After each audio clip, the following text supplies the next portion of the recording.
जय माँ दुर्गे। आज हम आरंभ कर रहे हैं पावन दुर्गा सप्तशती का दूसरा और तीसरा अध्याय। जब जब अधर्म बढ़ता है तब तब माँ शक्ति प्रकट होती है। यही है दुर्गा सप्तशती की महिमा। महर्षि मेधा बोले, प्राचीन काल में देवताओं और असुरों में पूरे 100 वर्षों तक घोर युद्ध हुआ था। उनमें असुरों का स्वामी महिषासुर था और देवराज इंद्र देवताओं के नायक थे। इस युद्ध में देवताओं की सेना परास्त हो गई थी और इस प्रकार संपूर्ण देवताओं को जीत महिषासुर इंद्र बन बैठा था। युद्ध के पश्चात हारे हुए देवता प्रजापति श्री ब्रह्मा जी को साथ लेकर उस स्थान पर पहुँचे जहाँ पर कि भगवान शंकर विराजमान थे। देवताओं ने अपनी हार का सारा वृतांत भगवान श्री विष्णु और शंकर जी से कह सुनाया। वह कहने लगे, हे प्रभु, महिषासुर सूर्य, इंद्र, अग्नि, वायु, चंद्रमा, यम, वरुण तथा अन्य देवताओं के सब अधिकार छीनकर सबका अधिष्ठाता स्वयं बन बैठा है। उसने समस्त देवताओं को स्वर्ग से निकाल दिया है। वह मनुष्यों की तरह पृथ्वी पर विचर रहे हैं। दैत्यों की सारी करतूत हमने आपको सुना दी है और आपकी शरण में इसलिए आए हैं कि आप उनके वध का कोई उपाय सोचें।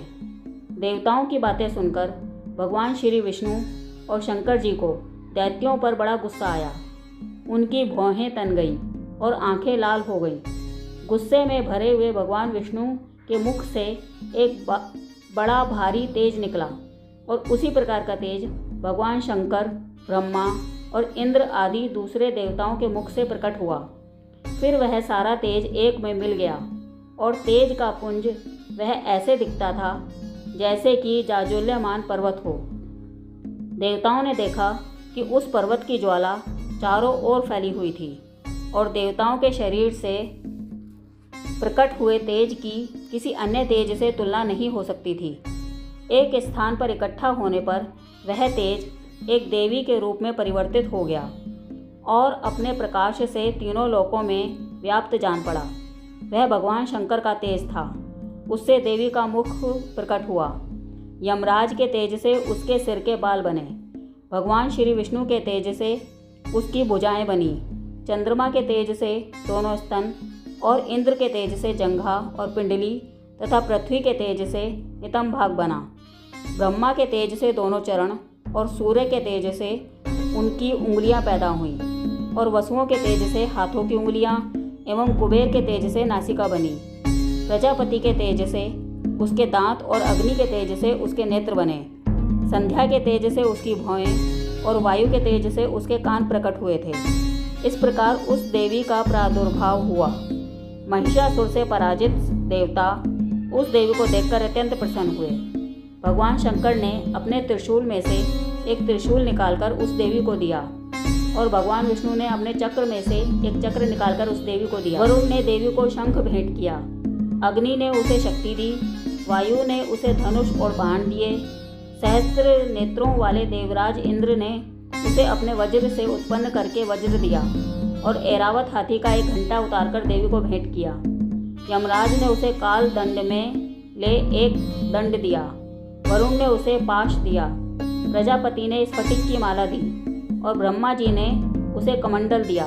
सूर्य ने देवी के समस्त रोमों में अपनी किरणों का तेज भर दिया। काल ने उसे चमकती हुई ढाल और तलवार दी तथा उज्ज्वल हार और दिव्य वस्त्र भेंट किए। विश्वकर्मा ने उनको फरसा दिया और उसके साथ ही कई प्रकार के अस्त्र और अभेद्य कवच दिए और इसके अतिरिक्त उसे कभी ना कुम्हलाने वाले सुंदर कमलों की मालाएं भेंट की। समुद्र ने सुंदर कमल का फूल भेंट किया। हिमालय ने सवारी के लिए सिंह और तरह तरह के रत्न देवी को भेंट किए। यक्षराज कुबेर ने मधु से भरा हुआ पात्र और शेष नाग ने उन्हें बहुमूल्य मणियों से विभूषित नागहार भेंट किया। इसी तरह दूसरे देवताओं ने भी उसे आभूषण और अस्त्र देकर उसका सम्मान किया। इसके पश्चात देवी ने उच्च स्वर से गर्जना की। उसके इस भयंकर नाद से आकाश गूंज उठा। देवी का वह उच्च स्वर किया हुआ सिंहनाद समा न सका। आकाश उनके सामने छोटा प्रतीत होने लगा।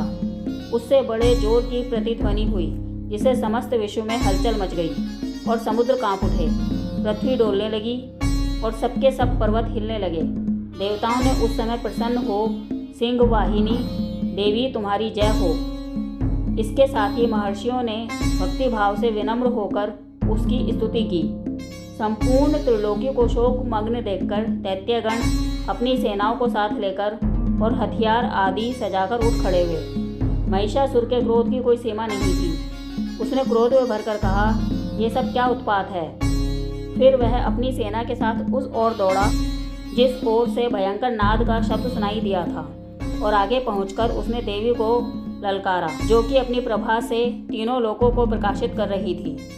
उसके चरणों के भार से पृथ्वी दबी जा रही थी। माथे के मुकुट से आकाश में एक रेखा सी बन रही थी, और उसके धनुष के टंकोर से सब लोग शुद्ध हो रहे थे। देवी अपनी सहस्त्रों भुजाओं को संपूर्ण दिशाओं में फैलाए हुए खड़ी थी।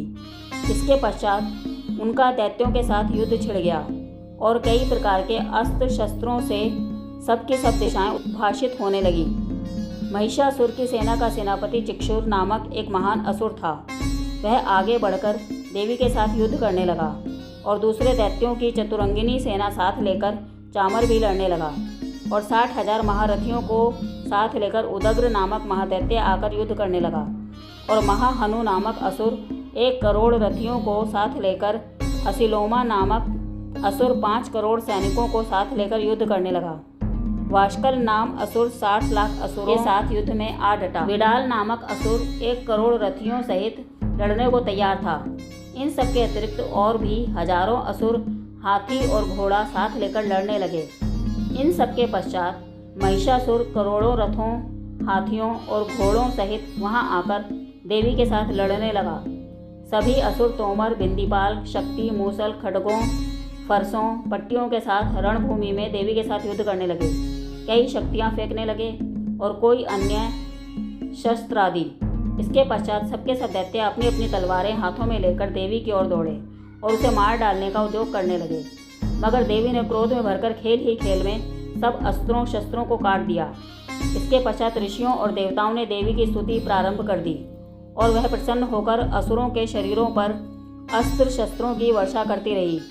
देवी का वाहन भी क्रोध में भरकर दैत्य सेना में इस प्रकार विचरने लगा जैसे कि वन में दावानल फैल रहा हो। युद्ध करती हुई देवी ने क्रोध में भरकर जितने श्वासों को छोड़ा, वह तुरंत ही सैकड़ों हजारों गणों के रूप में परिवर्तित हो गए। फरसे, बिंदीपाल, खड्ग तथा पट्टिश इत्यादि अस्त्रों के साथ दैत्यों से युद्ध करने लगे। देवी की शक्ति से बढ़े हुए गण दैत्यों का नाश करते हुए ढोल, शंख व मृदंग आदि बजा रहे थे। तदंतर देवी ने त्रिशूल, गदा, शक्ति, खड्ग इत्यादि से सहस्त्रों असुरों को मार डाला। कितनों को घंटे के भयंकर आवाज़ से ही यमलोक पहुंचा दिया। कितने ही असुरों को उसने पाश में बांधकर पृथ्वी पर धर घसीटा। कितनों को अपनी तलवार से टुकड़े टुकड़े कर दिए, और कितनों को गदा की चोट से धरती पर सुला दिया। कई दैत्य मूसल की मार से घायल होकर रक्त वमन करने लगे, और कई शूल से छाती फट जाने के कारण पृथ्वी पर लेट गए, और कितनों की बाण वर्षा से कमर टूट गई। देवताओं को पीड़ा देने वाले दैत्य कट कट कर मरने लगे। कितनों की बाहें अलग हो गईं, कितनों की ग्रीवाएं कट गईं, कितनों के सिर कटकर दूर भूमि पर लुढ़क गए, कितनों के शरीर बीच में से कट गए, और कितनों की जंघाएं कट गईं और वह पृथ्वी पर गिर पड़े। कितने ही सिरों व पैरों के कटने पर भूमि पर से उठ खड़े हुए और शस्त्र हाथ में लेकर देवी से लड़ने लगे। और कई दैत्यगण भूमि में बाजों की ध्वनि के साथ नाच रहे थे। कई असुर जिनके सिर कट चुके थे बिना सिर के धड़ से ही हाथ में शस्त्र लिए हुए लड़ रहे थे। दैत्य रह रहकर ठहरो कहते हुए देवी को युद्ध के लिए ललकार रहे थे। जहाँ पर यह घोर संग्राम हुआ था वहाँ की भूमि रथ, हाथी, घोड़े और असुरों की लाशों से भर गई थी, और असुर सेना के बीच में रक्तपात होने के कारण रुधिर की नदियाँ बह रही थीं। और इस तरह देवी ने असुरों की विशाल सेना को क्षण भर में इस तरह से नष्ट कर डाला जैसे तृण काष्ठ के बड़े समूह को अग्नि नष्ट कर डालती है। और देवी का सिंह भी गर्दन के बालों को हिलाता हुआ और बड़ा शब्द करता हुआ असुरों के शरीरों से मानो उनके प्राणों को ढूंढ रहा था। वहाँ देवी के गणों ने जब दैत्यों के साथ युद्ध किया तो देवताओं ने प्रसन्न होकर आकाश से उन पर पुष्प वर्षा की। जय माता की। ये था देवताओं के तेज से देवी के प्रादुर्भाव का वर्णन। अब देवी ने महिषासुर की सेना सहित महिषासुर का वध कैसे किया, इसका वर्णन तीसरे अध्याय में आपको पढ़कर सुनाती हूँ। महर्षि मेधा ने कहा, महिषासुर की सेना नष्ट होती देखकर उस सेना का सेनापति चिक्षुर क्रोध में भर देवी के साथ युद्ध करने के लिए आगे बढ़ा। वह देवी पर इस प्रकार बाणों की वर्षा करने लगा मानो सुमेरु पर्वत पानी की धार बरसा रहा हो। इस प्रकार देवी ने अपने बाणों से उसके बाणों को काट डाला तथा उसके घोड़ों व सारथी को मार दिया। साथ ही उसके धनुष और उसकी अत्यंत ऊंची ध्वजा को भी काटकर नीचे गिरा दिया। उसका धनुष कट जाने के पश्चात उसके शरीर के अंगों को भी अपने बाणों से बींध डाला। धनुष, घोड़ों और सारथी के नष्ट हो जाने पर वह असुर ढाल और तलवार लेकर देवी की तरफ आया। उसने अपनी तीक्ष्ण धार वाली तलवार से देवी के सिंह के मस्तक पर प्रहार किया और बड़े वेग से देवी की बाईं भुजा पर वार किया, किंतु देवी की बाईं भुजा को छूते ही उस दैत्य की तलवार के 2 टुकड़े हो गए। इससे दैत्य ने क्रोध में भरकर शूल हाथ में लिया और उसे भद्रकाली देवी की ओर फेंका। देवी की ओर आता हुआ वह शूल आकाश से गिरते हुए सूर्य के समान प्रज्वलित हो उठा। उस शूल को अपनी ओर आता हुआ देखकर देवी ने भी शूल छोड़ा और महाअसुर के शूल के 100 टुकड़े कर दिए और साथ ही महाअसुर के प्राण भी हर लिए।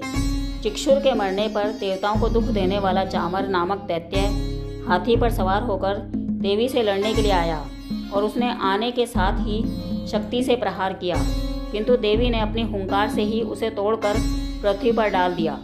शक्ति को टूटा हुआ देखकर दैत्य ने क्रोध से लाल होकर शूल को चलाया, किंतु देवी ने उसको भी काट डाला।